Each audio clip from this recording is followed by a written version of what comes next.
has a shot, but it goes the other way. Lebas. Hello, good evening, and welcome to another episode of the Wednesday Week. A little bit older than you. I'm not touching this topic. I'm not touching it. Yeah. Mediocre, mid-table, rabble. So I just want to be able to talk as much If you crap. play a night game, he has to turn the bloodlines on. No one would have believed that he would keep his job for as long as he had. But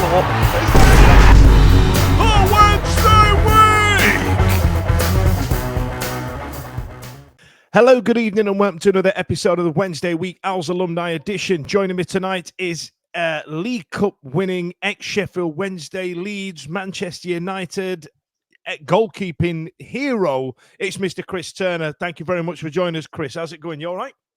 All good, thank you. Don't forget Sunderland as well. Well, you know, I try not to talk about the North East as much as possible. Like, you know, Hey, they did well for us last Saturday. They did well, well for yeah. us. They didn't turn up. I was there. Yeah, they did well by being rubbish. You know what I mean? So I'll take that. Now, Chris, you know, you've managed the club, you've played for the club, you've won silverware with the club. So, you know, you're Johnny Sheffield Wednesday as it stands right now, as far as this segment's concerned. And I think you're like the fourth goalkeeper we've had lined up in these next few weeks that we've got to talk about it, because you goalkeepers are a bit of a rare breed, I think is the polite way of saying it, or you could also say fucking insane. So you know what I mean. You can, you know what I mean. So listen. So usually I've got a myriad of ages. I've got a myriad of people on this show, but I wanted to make sure that the people we'd got speaking to you were of a certain vintage, because we wanted to make sure we remembered it as well as we could. So joining me tonight, I've got Jon and Simon. Now, in a rare twist of fate, Simon's actually done some homework and got some notes ready and some questions for this for this interview. So Simon, Jon has look at this as well. Like so, Simon, whoever's in your background, I like it when it's organised. I know, you see. I normally just turn up and phone it in. So, Simon, whoever's in your background, tell him to climb up because you're talking now. So I'll let you kick off proceedings. Right, Chris, I've done a little bit of research about this bit. I'd just like to, obviously you're a massive Wednesday fan, you're a Sheffield born and bred.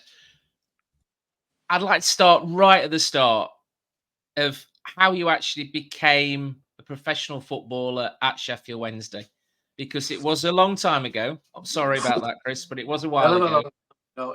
I mean, I even look back on my career and I'm thinking, God, that's 25, 30, 35 years ago. So going back to starting at Sheffield Wednesday was really when I was about 12. And I was playing for Sheffield Boys from the age of 10.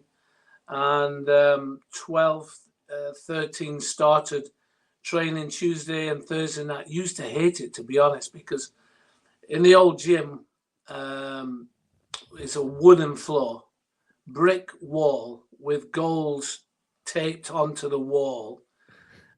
Being a goalkeeper, dived on mats, which used to split everywhere. And the balls used to be pimply balls. And in them days, there were no gloves. And now and again, the ball would trap your hand against the wall and give you bruising. And it was horrendous. And it wasn't an enjoyable time for training, etc. But somehow I came through all that. I could have gone to Manchester United at the age of 14. I went to watch, funnily enough, Manchester United play Sheffield United, which was the last game of the season in about 72, I think it was. And I think Sheffield United won that day, but Man United were relegated that season. And I was there for a week at Manchester United, and I had to make a decision to sign for Manchester United as a schoolboy or Sheffield Wednesday. And I obviously decided to sign for Wednesday. Derek Dooley came to see me on the Monday or the Tuesday after I came back at the weekend. And Derek Dooley came round to my mum and dad's house with George McCabe, and I signed the forms at 14. Left school at 15, just about, because in those days you could. I did no exams, nothing. All I wanted to be was a footballer. I'd never, ever recommend that to anyone to do that, but I did. And I started as an apprentice when those days were absolutely torturous as a young boy leaving school. of cleaning boots, sweeping dressing rooms, hanging kit up, getting chased around by the senior players for something like a sock's missing or the towel's missing or anything. And there was myself and a young striker called Paul Fisher. Two of us were looking after something like 30 professional players. And it was damned hard until the summer came when new recruits came and joined the apprenticeship. And, you know, that was my life starting at Sheffield Wednesday in about 75. That was 76. Who were the pros then in the dressing room then, Chris? Dave Sunley, who I still see most days at his grandkids' school. Dave Sunley, Mick Prendergast, Brian Joycey, Ken Knighton, Bernard Shaw, Peter Springer, John Olsgrove, Jim Craig, Roy Coyle, all them boys, Danny Cameron, Roger Wilde. And as a young lad, as a 15-year-old, then how did they treat? Because I think it's a bit different now, isn't it, for apprentices? How did they treat you then? There were tough days. You know, you have a Sanko swam as a young boy, joining the ranks of professional football because you were the lowest of low, really, because you're only learning your trade to be a full-time professional. And before you even started training, you'd done 2 hours work of cleaning, sweeping, mopping, and then training started. Then you'd have to fetch sandwiches for the coaching staff, make the teas, and then clean the dressing rooms out. Then the first team were training again, go and get the kit, then bring the fresh kit out, take the old kit out of the dressing room, take it to the laundrette, and then when it was washed and dried, and it was good Lord, unbelievable. Unbelievable. Do you feel work. like the modern pro misses that experience now? They wouldn't be able to handle it. I can tell you now. They wouldn't handle it. I'm not saying it's the way that it should be, but it taught you to stand on your own 2 feet. I mean, personally, from my point of view, I used to play for the youth team at Wednesday when I was 15, 16, and the two centre halves. One was a guy called Gary Hull and one was called Dave Cusack. Dave Cusack went through to play a lot of games for Sheffield Wednesday and other clubs. I think Gary Hull made the first team for a short period of the time. Now, those two boys were in front of me, and I've got to be honest, they made me because they made me stand up for myself. They made me talk. They made me come off my line. You know, they taught me a hell of a lot. And if it had been the opposite, where I go into myself, I would have never made it. No chance of making it, because I didn't enjoy playing it at that particular time, because, you know, these boys were so demanding in front, so demanding from me. And I was only a school kid coming in.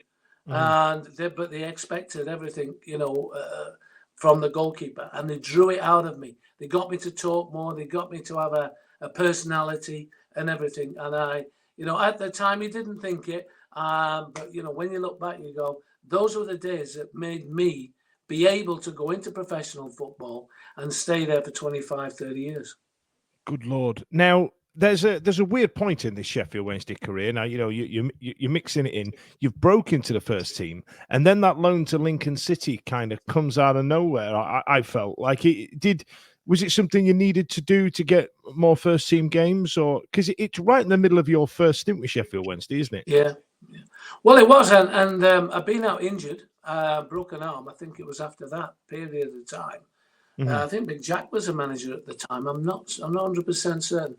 But no, from the day one of playing football, all I was interested in was playing. So if I wasn't playing, I wanted to play.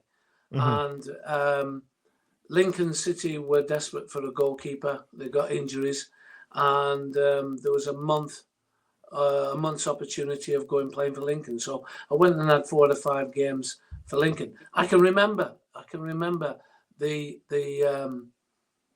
nearly the first day's training at Lincoln. What we used to do in the Len Ashurst at Wednesday as a warm-up, not a warm-up and then do this.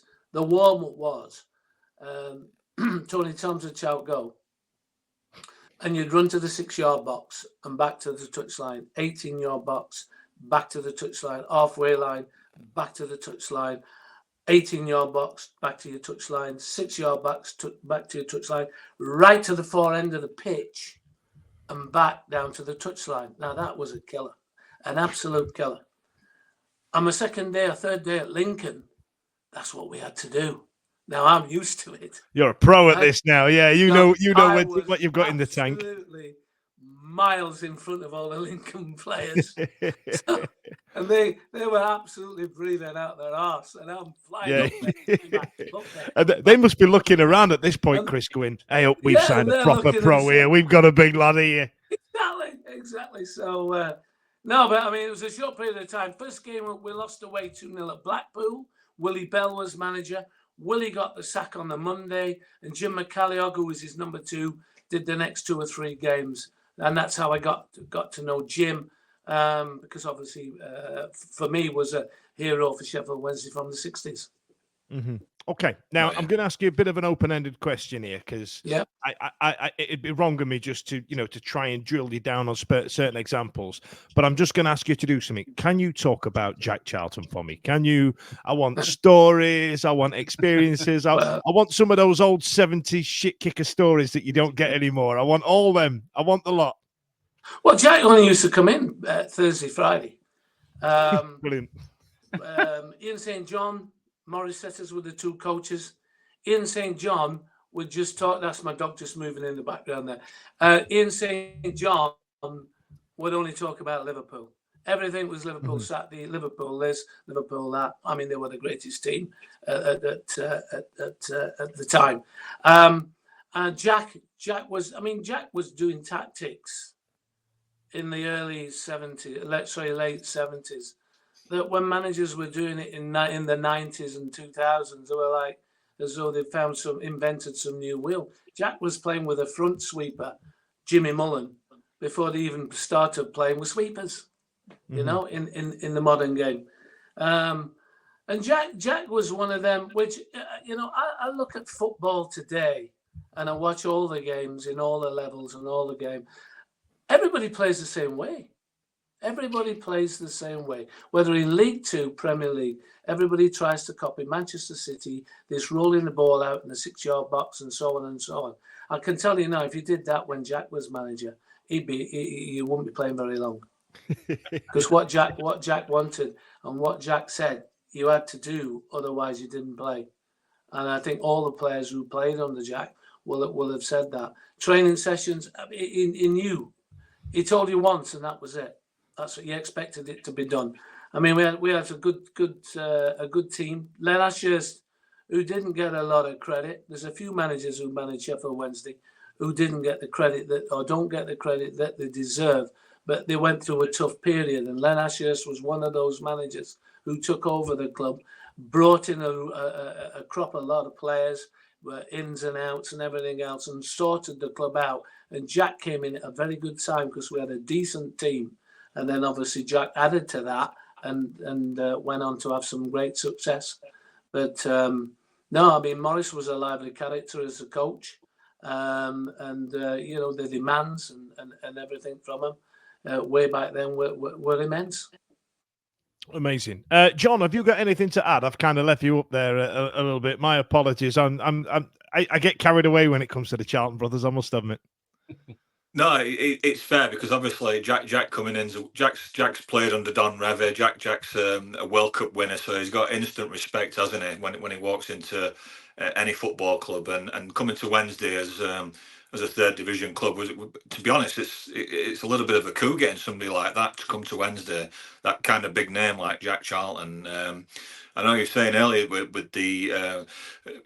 Very much back then, it was a working man's game, and you had to learn the ropes, like you said, Chris. There, coming in as a young lad and having all those experiences that you did, like cleaning boots and doing lots of errands just for the senior players. Did you find, like yourself, when you were a seasoned pro and like Kevin Pressman was coming up through the ranks, did you find that you had that same relationship as when you were a young keeper? Did you kind of pass that kind of mantra on? I think really the young players that I can remember coming through when I was at Wednesday was Mel. Mel Sterling was one of the younger players. David Grant was. I think Kevin would have been way 4 or 5 years before that. Really, I mean, when I was at Wednesday in my first spell, Kevin wasn't there then. I mean, I was only 18, 19, so Kevin then would have been about 12, 13. So I didn't really know Kevin in those days. But no, I always like to think that we used to have a laugh, because that was what happened in those days with the young lads and the old. Tell us the stories, Chris. Tell us the story. I want to hear all about you lot having a laugh. A load of bloody young men dicking about. I want to hear all of it. When you was a young player and you got signed as professional, the professionals then, there was a ritual for the young player who was just being signed in professional. So I signed at 17. So then they used to tie you to the cop with no clothes on the physio's sort of bench and do other things. I mean, Peter Fox, who was at Stoke at the time, he's been in court for things that were happening at Stoke in those days. My life.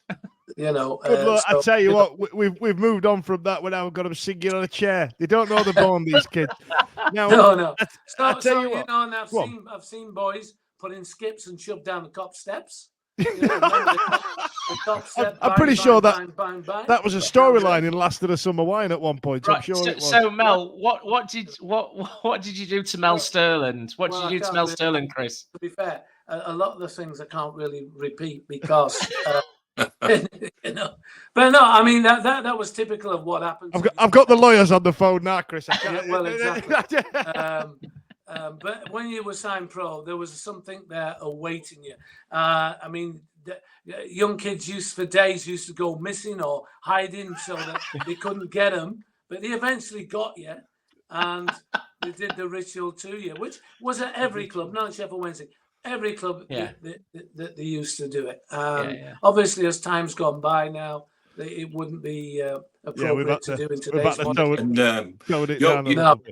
You're one of those, Chris, as well. You're one of those rarer combinations of being a Wednesday fan and also becoming a Wednesday player, like Gary Megson through his father and one or two others, weren't there? Yeah. Well, I mean, we go back to Jack Charlton. I remember going to Middlesbrough, watching Wednesday play and getting beat 8-0 when Middlesbrough won the now Championship, which was League Two, beating Wednesday 8-0.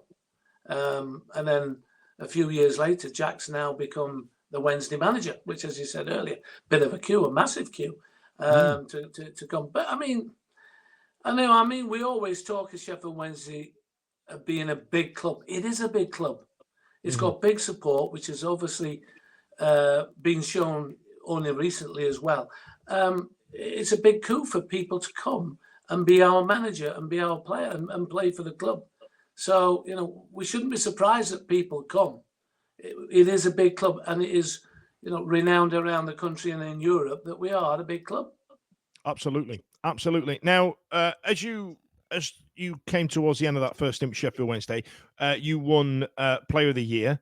Then you went on to Sunderland and won some more silverware, didn't you? I want to say, what did you? Was it promoted out of the second division, and then got to the League Cup final with Sunderland, and then somebody who we all know really well was Ron Atkinson. Snapped you up from Sunderland, took you to Manchester United. Was there a difference between the Ron Atkinson that was at Man U and the Ron Atkinson that was at Sheffield Wednesday, or was it the same geezer? Same man. Great manager, great man manager.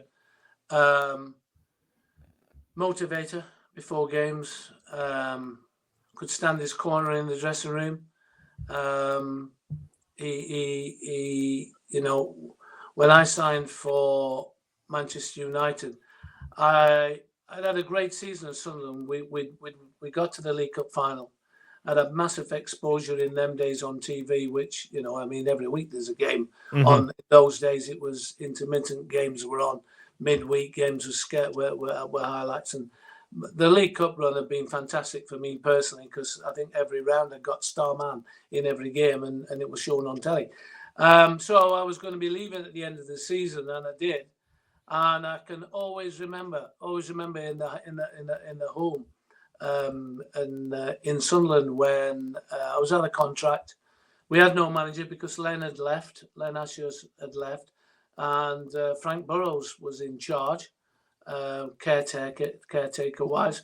And I was talking to my wife Debbie in the kitchen. I picture it now today, and I said to her one Sunday, "Do you know what?" I said, "That telephone, because there's no mobiles in them. That telephone's not rang for 2 or 3 days now, you know, and I'm supposed to be going to Forest, Southampton, to here, to there. All these clubs were mentioned. Manchester United were never mentioned." And then as soon as I finished that sentence, the phone rang.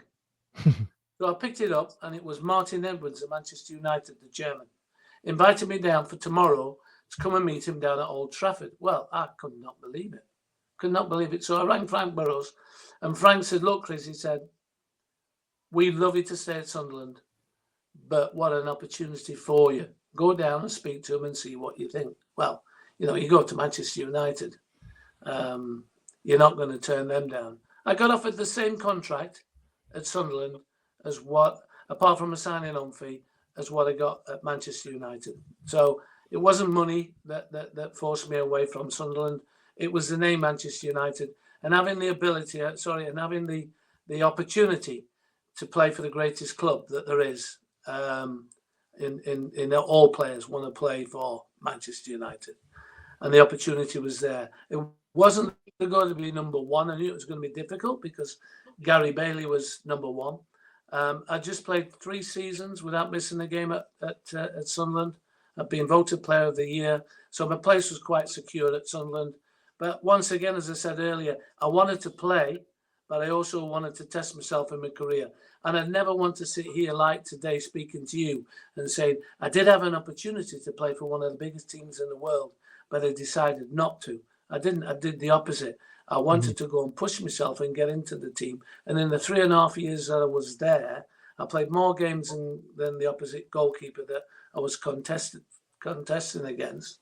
I got into the shadow squad for the Mexico World Cup and only failed out because the goalkeeper at Man United, who was never fit to go to Mexico, went instead of me or Martin Hodge or one or two others.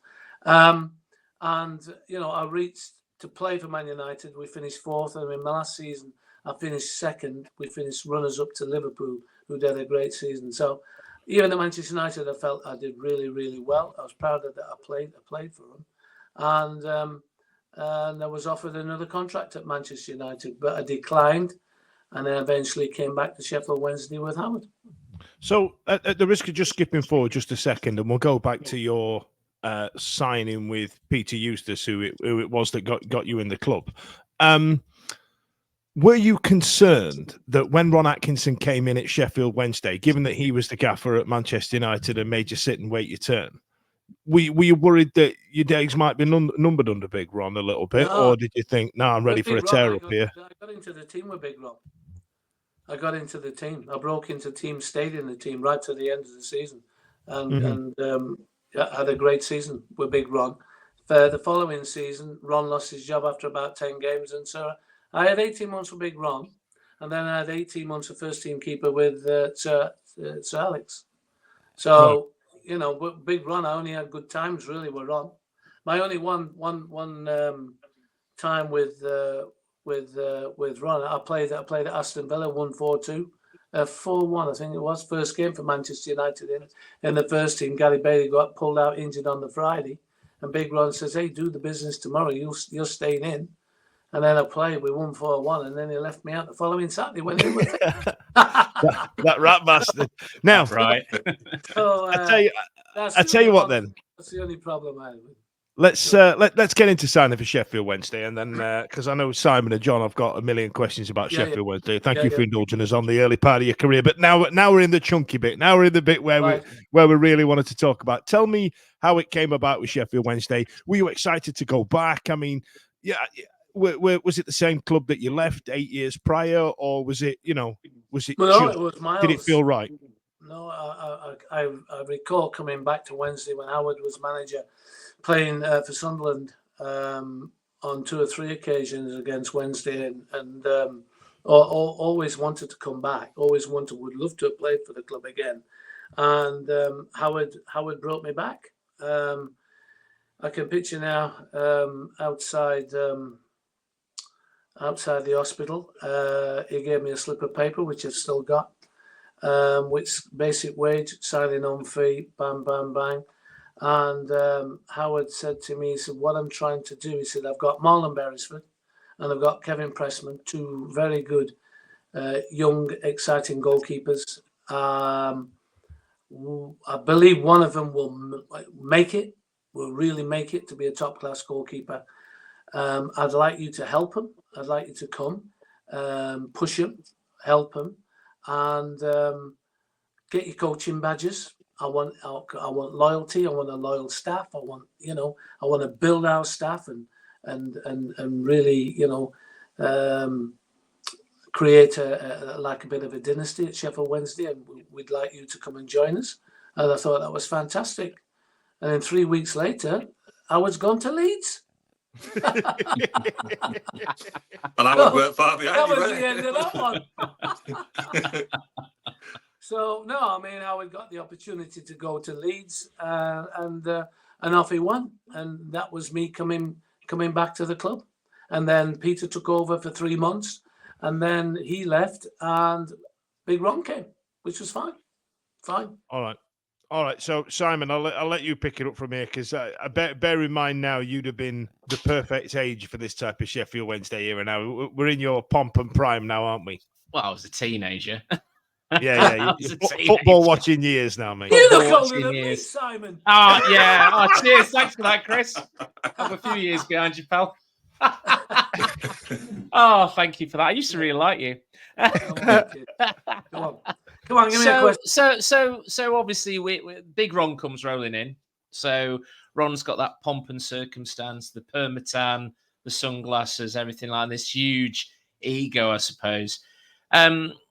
How did that sort of mix with the players that had been there under Howard? Who I wasn't really involved with the Howard Wilkinson era in a way, but he always comes across as quite a, what can I say? He's probably the absolute opposite to Ron, isn't he, in regards to characters and stuff like that. And then obviously Big Ron comes in, and we'd obviously got, I think, was Bert McGee the chairman at the time in regards to Wednesday? He was. So, Bert McGee, and obviously local Sheffield men, and this guy comes up from the Midlands. How did that all sort of? What did the players think? What did the board think? What was? I mean, obviously you'd experienced him, but there were lads there, weren't there? You were playing with who've never experienced him before. No, they never. No. Well, I mean, Howard was more a bit like Jack Charlton in a way, where everything was methodical. Training was methodical. It was the same. The players who played there for a number of years had actually, I wouldn't say I'd had enough, but it had been a long process for them. If you'd been in the regime for 4 to 5 years, Ron came to the club.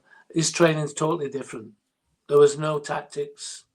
There's no set pieces. There's no phases of play, as they call it. It used to be 8v8 training games. Big Ron had joined in and still think he was the best player. And the place was buzzing. He wanted his players to leave the training ground with a buzz and not be leaving the training ground thinking, I've got to do this when I get the ball. When I haven't got the ball, I've got to drop it. There was none of that. And the best signing that Ron ever made was Richie Barker, because Richie was more of the tactics, more of the drilling down things on the pitch. Ron just expected his players to be able to play.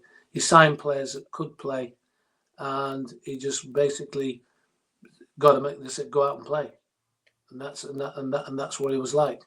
And I still believe today that style of management.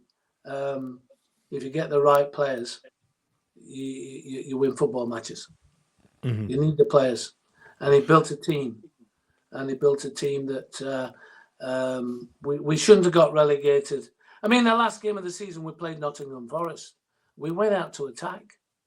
Forest were the best counter-attacking team in the league.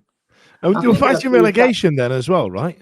I think they had 3 strikes at goal and all 3 went in that day. We lost 3-0 at home and we went down, but we should never have gone down because we had a good side. I tell you what, then let's talk about this period. So this late 80s, early 90s period is when Ron Atkinson started to assemble what a lot of Wednesday fans look back at as one of the best squads we've had. We're looking at Hurst, Sheridan coming in. You know what I mean? We're looking at Danny Wilson coming in because he was a tenacious little arsehole in the middle of that park, wasn't he? And Roland Nilsson and players like this. You know, what was that like? Like, you must have seen some absolute characters coming in and thinking, this guy, look at John Sheridan and gone, this bloke keeps calling me a crisp packet. He's fucking insane. Like, you know what I mean? Well, I mean, John was one of them. If you played with John and you couldn't take abuse, you wouldn't live 5 minutes with him. I mean, Phil King, fortunately, could take abuse because he used to get it all the time from John, horrendously at times. And Phil took it in his stride, as they say. I mean, the players were good players, but they were characters. And, you know, Carlton Palmer, what a great character. Before this, Steve Whitten, one of the hardest strikers of a football I ever faced was from Steve. And I always remember when we used to go running around Uden Dam. Steve, we'd start off at Opus 10. Steve was be running around Uden Dam at Opus 9 at night. It was that slow. It was slow. And we used to take the piss and run and take the piss. But Steve was very quick over 15 yards and he could rifle a shot in. But he signed, you know, Carlton Palmer. As we all know, he is people underrated Carlton, but it was great for your team. It was great in the dressing room, great on the pitch, great in training, always gave his best. And one of the most underrated players that I played with, but it was great to have in your team. Great. Just on the back of that, Chris, I'm sorry, I just want to pile on. I'll come back to you, lads. And I know I'm skipping forward here, but there was a period during that League Cup run before we get to the final. And Carlton told us that he was suspended for the final, couldn't play because he got booked in the in the semi. Yeah. So and I believe that Ron sort of said to him at the time, he said something like, I need the best performance out of Carlton Palmer today. I need you to. So being in and around that dressing room and going to Wembley, did you feel his presence? Did he do what was asked of him? I guess I'm asking. Well, you always felt Carlton's presence. Every morning, every training session, every time you went out with the lads, or you played on the pitch, you knew he's so loud, he's so tall, so loud,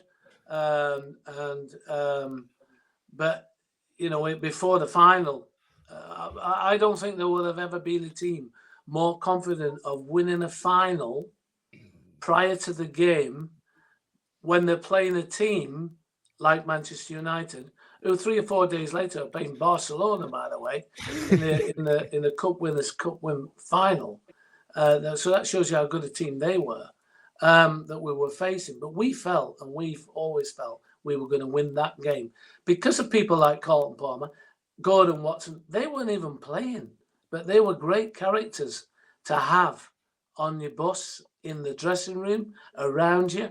And we had an air of confidence. I mean, but when you look at the players, you were naming them: John Sheridan, Danny Wilson, great midfield players. Energy of Danny, John Arks, Paul Williams up front, and then David Hurst was one of the best strikers in the country at that time, playing in League Two or the Championship as it is today.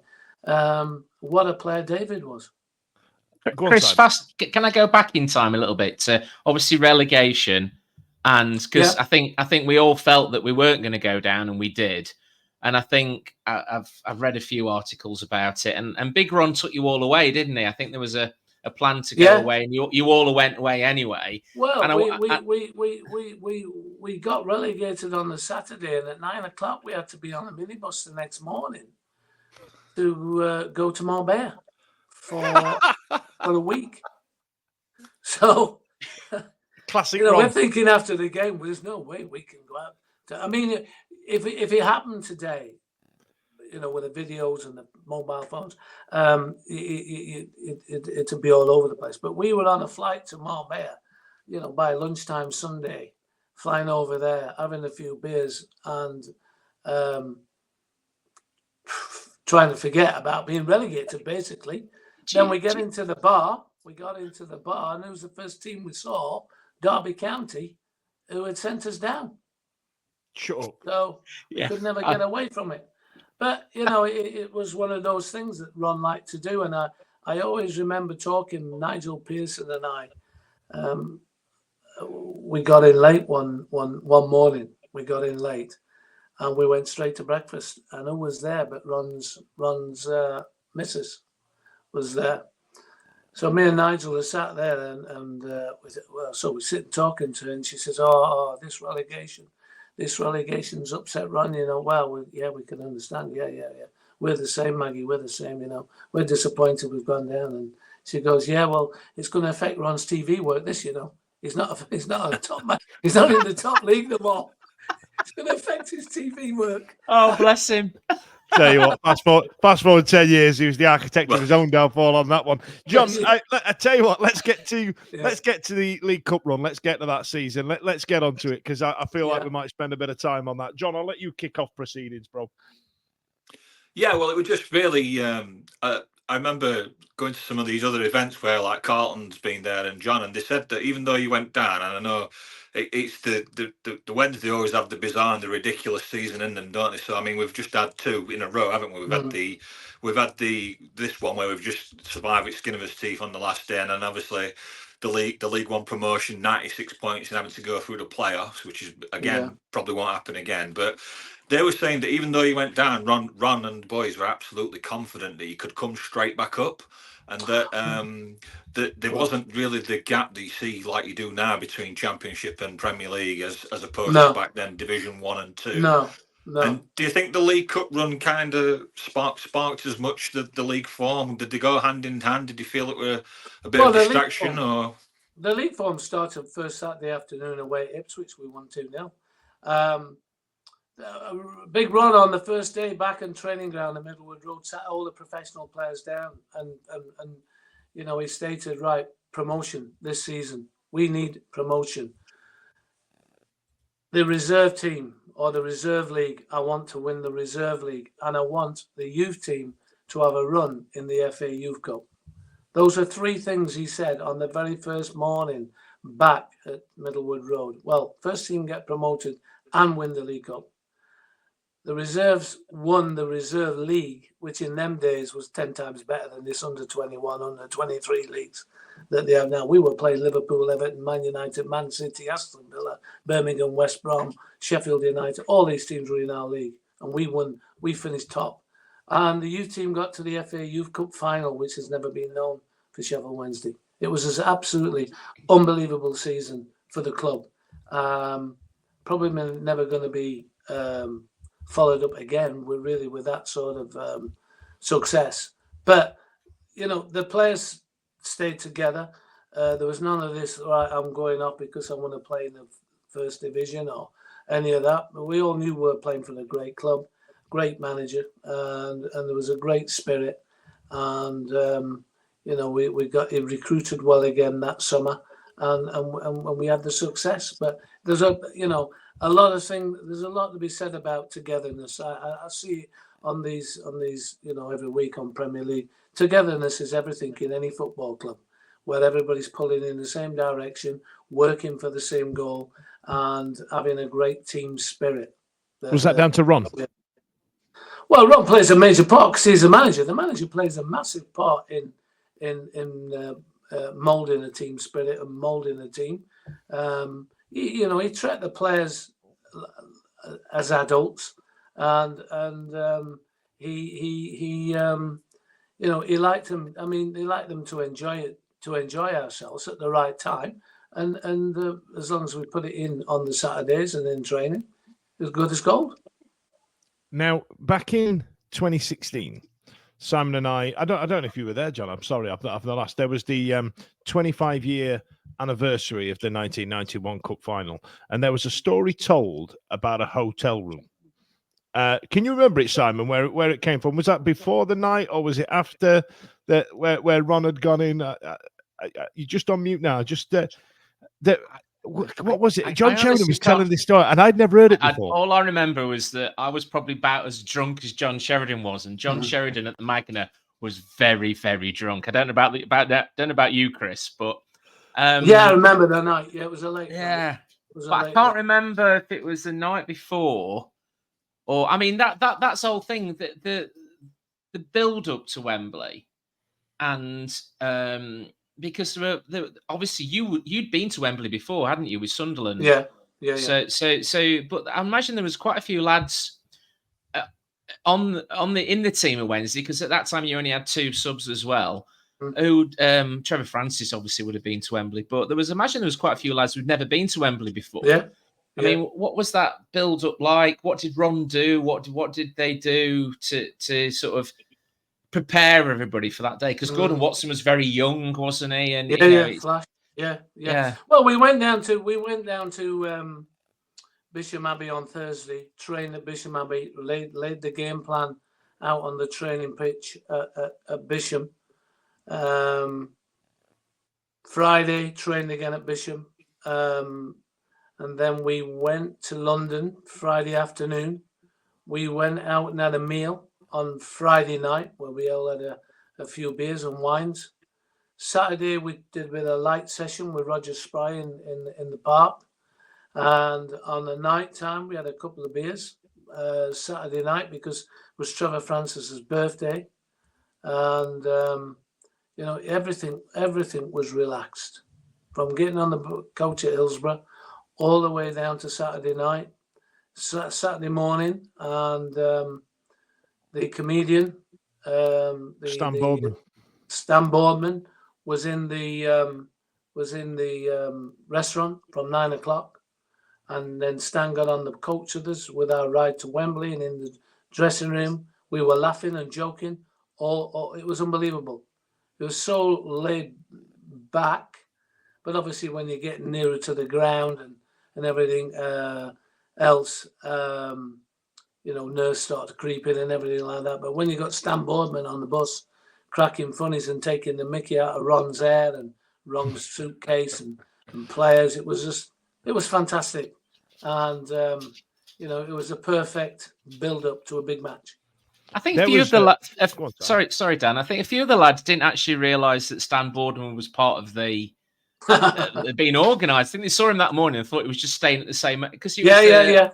Lancaster Gate, was it? Lancaster Gate hotel you stayed in? Yeah, Lancaster Gate. A great ploy by Ron. But you see, he'd been in the big time, hadn't he? He'd been at Manchester United and been in cup finals at Wembley.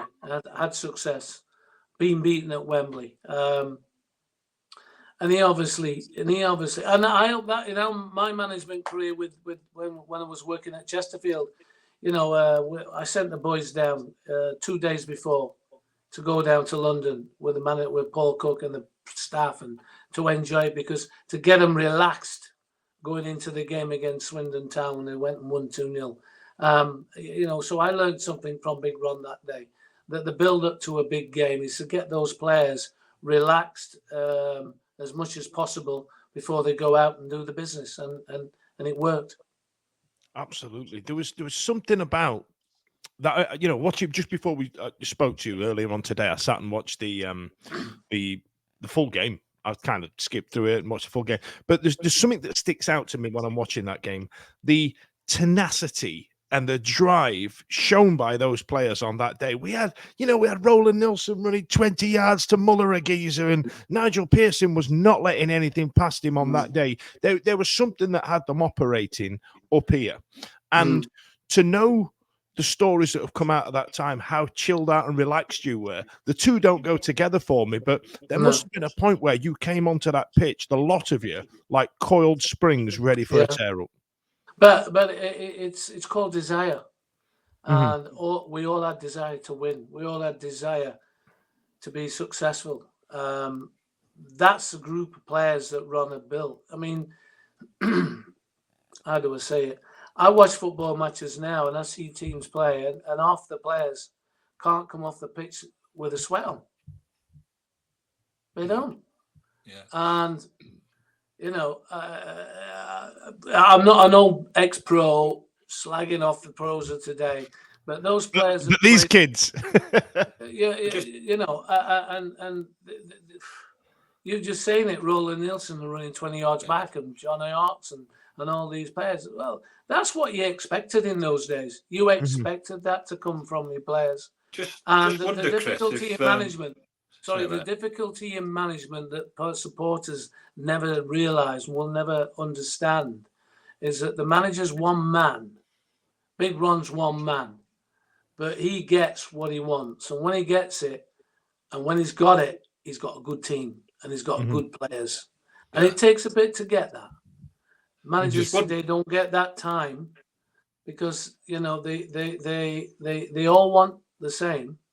You all want your players. Always remember Howard used to say to me way back, I can look down the back of my coach, and if I know I've got 5 or 6'1" players in my team, and we've got players who can play and with trickery, I know I can win a football match on a Saturday afternoon. And that's what you need as manager, to get to a point where that, and Ron always got to that point with his players. He always played attractive football, but his players gave everything on the field of play.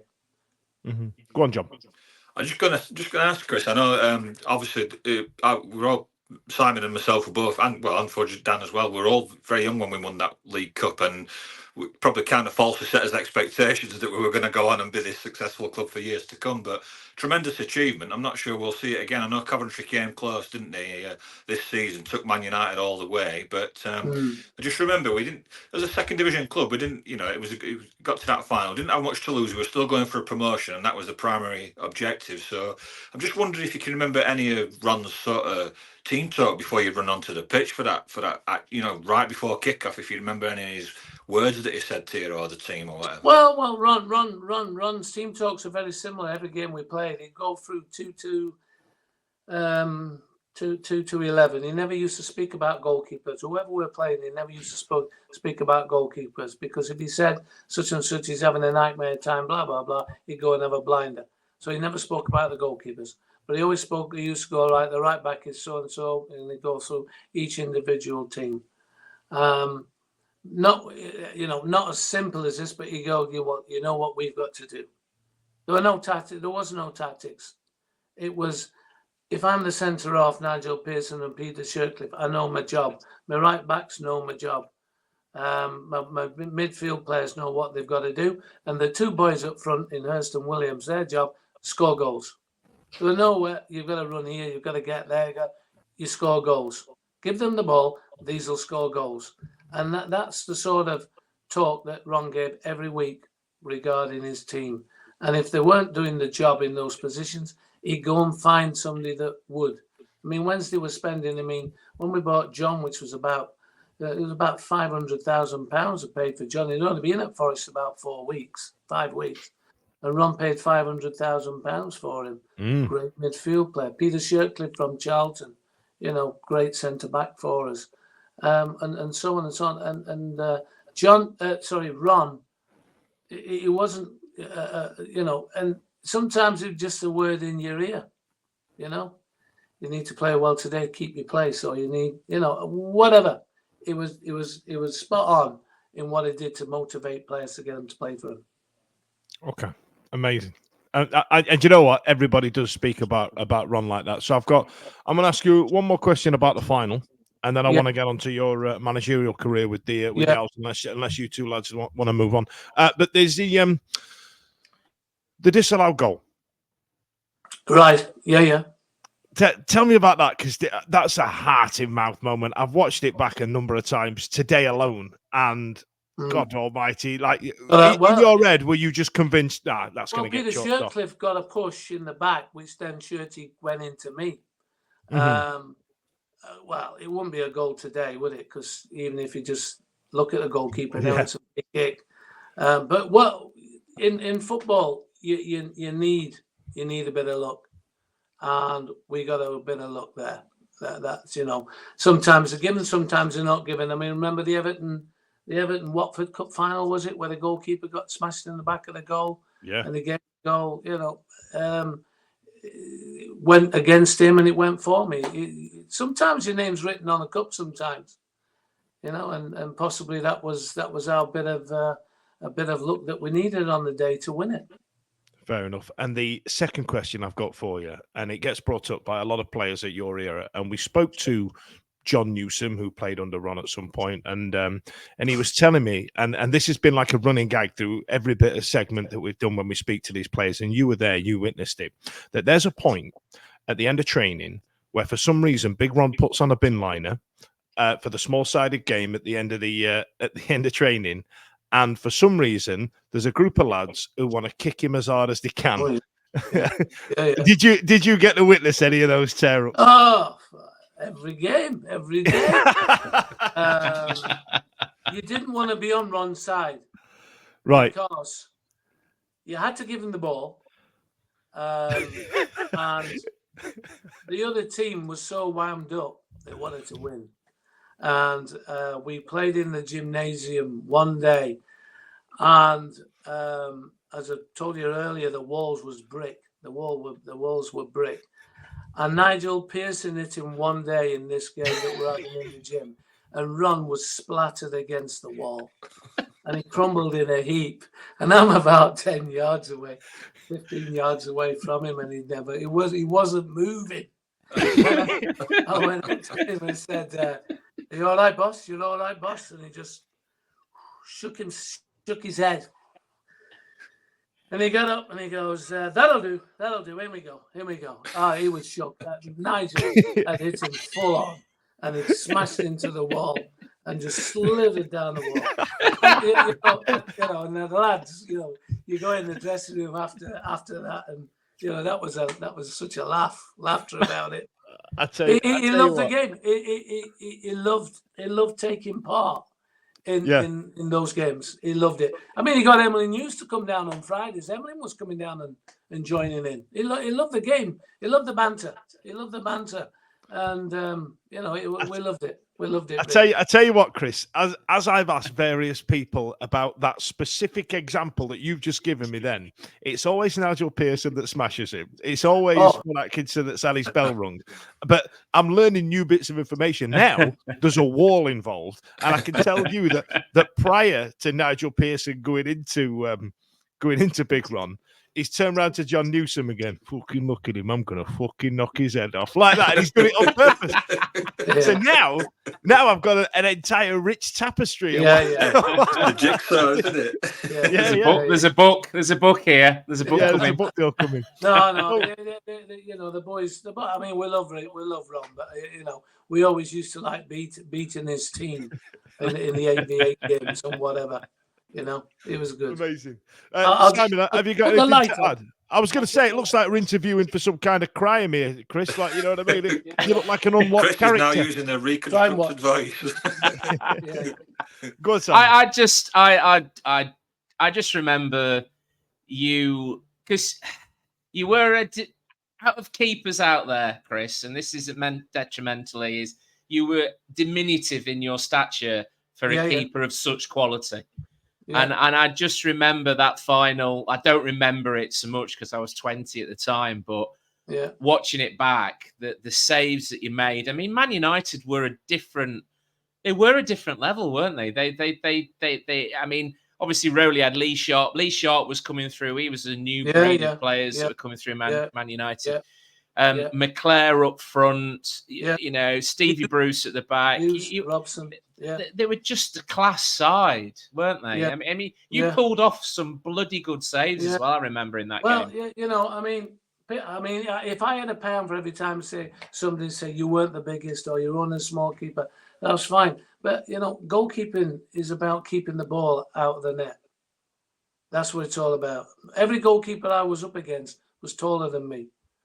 So whether I worked harder, but I understand.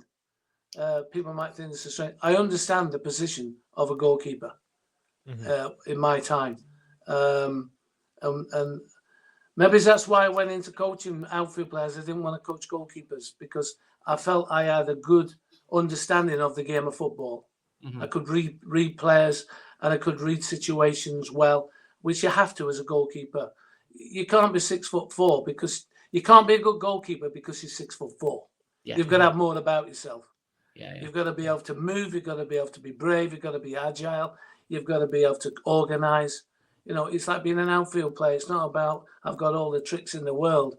Yeah, but you can't run and you keep falling over or whatever. There's something that you lack in your makeup. I felt that I had all the ingredients to be a top goalkeeper within me. I know if I'd have been 6'2", 6'3", I would have been an England goalkeeper. I know I would have been. That's the only thing that I believe at that particular time prevented me from going even further was my physical size. But I made up for that by everything else I was good at. Absolutely. And well, you've got the silverware to prove it, and the Player of the Year trophies and all, Chris. But let's see. Let's move on. I tell you what it is, because I've just realised I've just realised the time, and I've just realised how long it was when you took over the Reigns managerial career at Sheffield Wednesday. Yeah. So Yes. just a bit of a recap then. So there was loan at Leeds for a couple of weeks. Then there was your time at Leyton Orient. Then you went on to manage Leyton Orient and then Hartlepool. And then what I've just realised was a whole amount of years ago, which is now old enough to drink in the USA, +1. You were given the top job at Sheffield Wednesday. Yes, Now I know I've just paraphrased it a number of years there, but how did that come about? Did you I mean, it was a tumultuous time for the club anyway. We'd gone careering out the bloody Premier League and we never really got back. I mean, tell us about your experience from start to finish. Well, I mean, it was similar to the Sunderland. Do we go to Sunderland or State Sunderland or go to Manchester United? I was in management at Hartlepool. I've been there 4 seasons. We were 12, 14 points clear the top of League Two. We were going to win that league that season. Do you ever regret not seeing it up? Yes. Without shadow of a doubt, yes. But there's no way I was going to turn down the opportunity to manage Sheffield Wednesday. The difference is management, as I've been saying to you earlier, a good manager. There's many good managers never make it as a manager because he never gets the time and he never gets the players.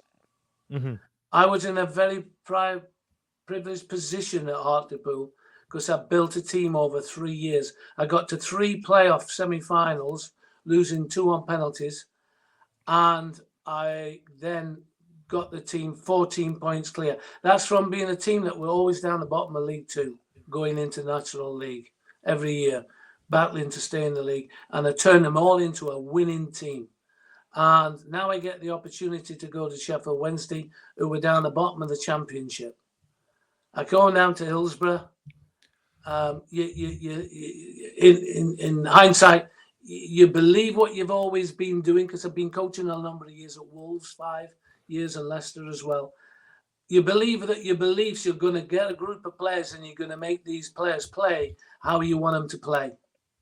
Then you turn up at your club. There's loads of managers every season do this. Turn up at the club, and then they see the players, and the players you've got to work with. And through no fault of some of them of their own, they're not up to the ability of Championship football, and you've got to manage them. And you've got to manage them, and you've got to try and get them to win football matches when they haven't been winning football matches for 23, 24 matches before I came, and the previous season, never been used to winning games. The young kids in the team, your Quinns, your Gearys, they haven't been used to winning games. Now they're in a dogfight again, and they're losing games. And it took a while, once I got in, to try and change it. I mean, my first day, the physio said to me, there's 5 or 6 lads, Chris, won't train all week, but I'll get them fit for you for Saturdays. That's how they were performing, So I've gone from leaving a bunch of players that I knew every one of them would be fit, train hard, know exactly how we play, to go into a group of players. Half of them weren't fit, and they weren't fit. Mm-hmm. They're always injured. They're always carrying knocks. There's always something wrong with them. One or two of them couldn't play in front of the crowd. They found it difficult. And I've got all these things coming on my desk, and that's happening at a club. I'm trying to fight to keep in the championship. And then there was no money. I just about got a team. They used to call me the Lone Ranger because I had to loan players, try and get a team together. And I think if we'd have had another 4 or 5 games, we would have stayed up that year. I think we went down by 4 points in the end. I feel like some momentum started to get picked up. We started to get, but it was too late. It was too late. Remind me, Chris. Was that when we got relegated? And then we played Burnley in the last game and absolutely hammered them. We went and hammered them. 7-2 was it? Was it 7-2 away from home? I went to that. We went and won away. At Portsmouth, we were going to be named champions. Champagne and everything, full house at Fratton Park. Harry Redknapp, Jim Smith. We were coming in there as whipping boys. We're battling against relegation. We beat them 2-1 away from home. We started to get some, but it was too late. Yeah. But then you go into the season after, and then we got Ken Bates banging on the door to come in. Dave Allen was up in arms, and the place was a shambles. Having to battle to keep players and all sorts of stuff, and wheel and deal and do this and do that. We didn't have a great year. I mean, I wish I could have had the 14 players that I brought in my final little period there. If I'd have had 18 months with those boys, I think I could have done what Wilde did at Sheffield United. I was going to ask you about that, Chris. I really was going to ask you about that, Chris, because before we start the podcast, I was at dinner on Friday and Lee Bullen was there, and he was one of the players you brought in. 2004 season. Now, reading a few articles, I think you were told, weren't you, at the start of the season, that the wage bill was this, and you had to make the wage bill down here. So that's another thing that people, you can't say out as a manager, can't say out, and people don't understand it. But when I went to Sheffield Wednesday, the wage bill was over 8.4 million. When I first went there, and within 18 months, I got that down to £2.5 million. That's what I had to get it down to. Just mad. And all, but the problem was, you see, I mean, Dave Allen said to me, Paul Jewell, lovely fella, great lad, but the decision was, do I get rid of Paul Jewell or do I get rid of the players? You can't get rid of players when you're on 3-year contracts. Mm-hmm. But the manager, you can pay him off and pay him up. So Paul had to go, and various the other managers. Now, true story, Howard Wilkinson, before Peter Shreves lost his job, or just after he lost his job, I spoke with Howard, and I said, look what's happening at Wednesday, Howard. Oh, massive job, he said. I tell you now, the next manager that goes into Sheffield Wednesday, he's got a hell of a job. He's got to weed these players out, wheel and deal, survive, get these players gone at the end of the contracts, and then he'll have a chance. But time will beat him, and it'll be the guy who comes in after that guy. Well, Terry Yorav took the job on, and he only lasted 3 months, and then I came. I became that guy that Howard was talking about. Mm-hmm. I went into the club where they were, 8.4 million. I got the wage bill down to 2.5 million, what Dave said we needed to operate at that time on. I brought 14 players in that I'd scouted with Peter Eustace, Colin West, myself over 6-8 months, brought them in at the start, and we had 9 games, 3 wins, 3 draws, 3 defeats, and I was gone. But we didn't get promotion whilst I was there, but I played a major part in that team because I brought them to the club. And they brought assets. We had no assets when I came to the club. Yeah. There's not one player I could sell when I came to the club. But when I left the club, I left them with assets. Most of the ones were Whelan and Brunt. They made about £4.5 million on those 2 players who were both brought in as frees. It's difficult. One of the questions... You're not going to get remembered for that, are you, Tim? Well, you don't. There's lots of managers. I was listening to Sam Allardyce on one of his podcasts the other day, and doing a good job as a manager is not always winning things, getting promotion, winning things. It's other things in the club that need sorting out. players who are under contract, bringing new players in, building a squad of players. You might not see the ending of that, but that work is needed to be done by somebody prior to somebody else. And to be fair to Paul Sturrock, minutes after the final, he was thanking me, and it was me who told Dave to go and get him, by the way, that because I did a lot of the work of building that squad of players. And my only disappointment is Sheffield Wednesday didn't come calling at the end of the previous season when all those players were out. I let 15 out of 16 players go at the end of the season. Not that they had to go, but for ability-wise, but financial, they had to go. And also they had to go because they needed a fresh start as well. And we needed a fresh canvas as much as we could get to build a team, a squad that can get us out of League One. Go on, John. So that's my managerial career. Tick. At Sheffield Wednesday. And it's a tough job, you know. I mean, Danny Roll has done absolutely amazing. Cisco. Not so much. No, but once again, you don't know the reasons behind. Do you know what? It's just what you were saying. It's just what you were saying, pal. It's literally. I mean, bear in mind, Danny Rolls managed to get mid-table form out of essentially Chisco signings, right? So there's something deeper there in terms of attitude and application, and something that Chisco just wasn't getting out. Danny's been allowed to bring about five good quality staff. Mm-hmm. Yes, and that made a difference. With him, as well as. So he's a young manager and he's learning. I mean, he took a hell of a defeat at Ipswich. Yeah. I did it for Radio Sheffield. Hell of a defeat, but managed to turn them back round again. Drew the next game and then won the game after and got them going again. He's got great staff around him, and that's a massive thing for him. I think if Danny would have come by himself, he'd have found it a lot tougher. Now the big thing is now he's keeping that staff and giving him the opportunity and them the opportunity of building a team. Go on, John.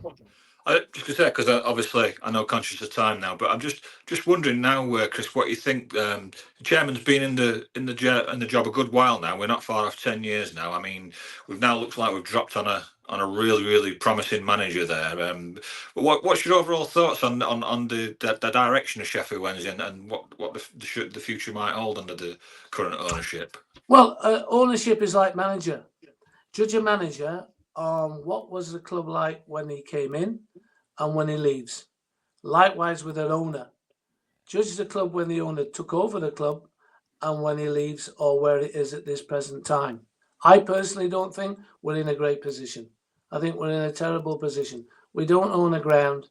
We owe this chap, I think I was reading, £177 million he's ploughed into the club. And half the fan base are against him. He's made some horrendous decisions over the last 4 to 5 seasons after having a bit of a whirlwind start, to be fair. He's fell on Danny Rowell, because he didn't appoint him in the summer. He appointed somebody else, and then he's had to go back to him. So he's fell lucky, and it's worked. I mean, it's a miracle that we stayed up from the position that we are. So we've had a mini miracle. Can we build on this? It's up to the chairman now. He's the owner. Can he build on this? It's all down to him now, because I'm sure Danny Roll and his staff have got plans, have got players, have got things that need to do. The infrastructure at the club is woeful. No chief exec, no positions of power, of strength that you need in a football club. We haven't got it. And whatever you don't have it, you're not going to be successful. You only have to look at Ipswich Town, for instance, and Danny Roll said it after the Ipswich game, we need to be like this. How can you be in mid-table in League One, appoint a manager? Now they're in the Premier League, because everything behind the manager is built. It's called an infrastructure. This owner won't have an infrastructure. He won't have it. He dictates everything. And unfortunately, he doesn't make enough right decisions. And you can't rely on one man, the manager, to be doing everything behind the scenes. The training ground should have been all the money that's been spent. That's the first. In 2002, we were getting a load of injuries, and I told Dave Allen then, the training ground is the problem. I'm signing players here who've never been injured in their career, and then they come in here, they're training at Middlewood Road, and suddenly they were getting stress fractures. What's behind that then? What's behind that, Chris? Well, the surfaces. There's only one main pitch at Middlewood Road. That's the only one full size pitch, but they needed to invest in a new training ground 10 years ago when they got when the new owner came in. And I know Steve Bruce was looking for a training ground for the first team and got into trouble for doing so. Interesting. That's answered a lot of suspected questions and thoughts from former players and fans about. Well, I mean, I'm going to be totally honest with you here. There's some great people work at the club, but they're not allowed to do what they want, what they should be doing, and what they can do, and expand on it. It's if I go there as a former player, I don't see anybody at the club. What do you mean? Don't see anybody. I don't even ask for a free ticket because you feel as though you're asking for something that they really don't want to do. I've paid to go and watch when I've been down there, and then they do get invites from supporters who have boxes, etc., which is very kind of them. But there's not that feeling that it's a loved club by former players. You don't have to ask me. Ask anybody. Well, I mean, bear in mind, David Hurst had a massive fallout with the chairman, hasn't he? There's been a number of players. Look. If I didn't know David Hurst and I didn't know his boy and I didn't know his ability, but I'm a football person, you've got the best striker in England at 19. He's scoring goals for England under 20s. He's ready to be possibly pushed into the first team. And you can't sign him on a contract for us, for Sheffield Wednesday. It doesn't matter whether David Hurst was a hero or whatever. You should be able to sign a contract that gets that boy to play. And if he wants Premier League footballer now. Sorry? Oh, yeah. Premier League footballer now. Footballer now. But let me say, look, it doesn't matter what a player asks for. When players used to say to me, look, let's just say the figures. I want £5,000 a week. Right, you want £5,000 a week. I used to say to him, well, look, I'm going to give you £3,000 a week. And then I'm going to give you X number after so many goals and so many goals. You score 20 goals a season, I'll put you on £5,000 a week. In fact, I'll tell you what, I'll put you on 6. Yeah. But you've got to score your 20 goals. Yeah. And if you say that to players, there's something for them to strive for. Yeah. If you said that to young Hurst at whatever age, whatever wages they were asking that chairman wouldn't give him, and I know it wasn't a lot because I know another player who left the club for the ridiculously wages that he wanted. You incentivize them. Yeah. There's ways and means of getting players signed. If there was a chief exec at Sheffield Wednesday at that particular time, I think David Hurst would be still playing for Wednesday now. Mm-hmm. Yeah. Absolutely. The infrastructure needs to be put in place. Just turning that round and going back to David Hurst, because obviously you played with him. What was he like as when you're in training? What was he like to play against in regards to his shots? Because, myself and John saw him in his prime at Sheffield Wednesday with that left foot. What was it like training against him, being a goalkeeper, Chris, having to actually having to withstand those shots he put against you? Well, one of the greatest things that happened to me was when I was about 14 years of age, 13, 14 years of age. I used to train with Peter Springer and Peter Grummet and Neil Ramsbottom. And I used to train with them, and Jerry Young was the coach, and I used to train with the first team. When we'd have shooting practice, I'd have a run and facing, I'm only a kid. And I'm facing first team players of Joycey and Prendergast, Sunley, all them boys. And that put me in great stead. David Hurst was a tremendous finisher. On the shoulders, turn and shoot.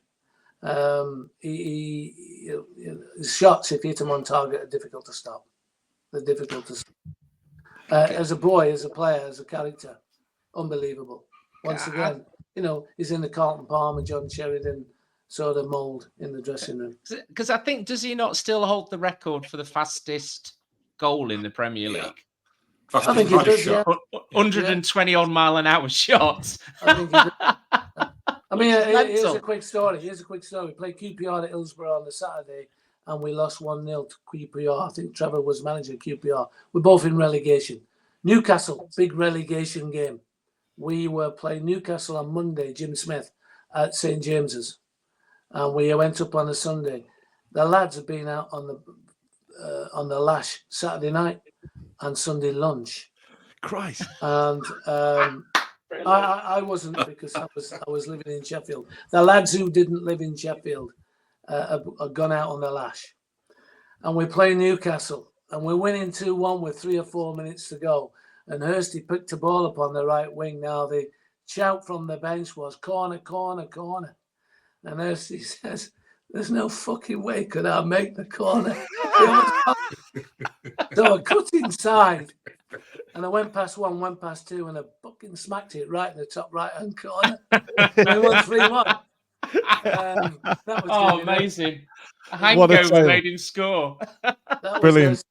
Yeah, that's probably why he learnt to that, so he didn't have to run. Listen, Chris, I'm going to put a pin in it there. That's been a monster. Listen, thank you so much for joining us. And to go through those last 30, 40 years has been absolutely incredible to go on that journey with you. Well, let's hope I'm still here in 30 years to go. Yeah, we could come and revisit it in another 22 years. Thanks a lot, pal. See you later. Okay, good to talk. Every week, live from 8 p.m. It's the Wednesday week. Bringing you football analysis. We play a night game, he has to turn the floodlights on. Bringing you banter. Yeah. Bringing you self-testimonials. So I just want to be able to talk as much crap. The Wednesday week. 1, 2, 3, 4 live. Bear in mind, I'm not touching this topic. I'm not touching it. I'm a little bit older than you. Like, That zero's gone, that goose egg's gone. Now with 100% less Blair. Former child turned current pundit Blair Hardman. Blair Hard ankles. Available on all social medias. Obviously, this goes out on YouTube and as well as all the other social media out there for podcasts, etc. The Wednesday week 24-25 season. Join us next season. Put on your podcast.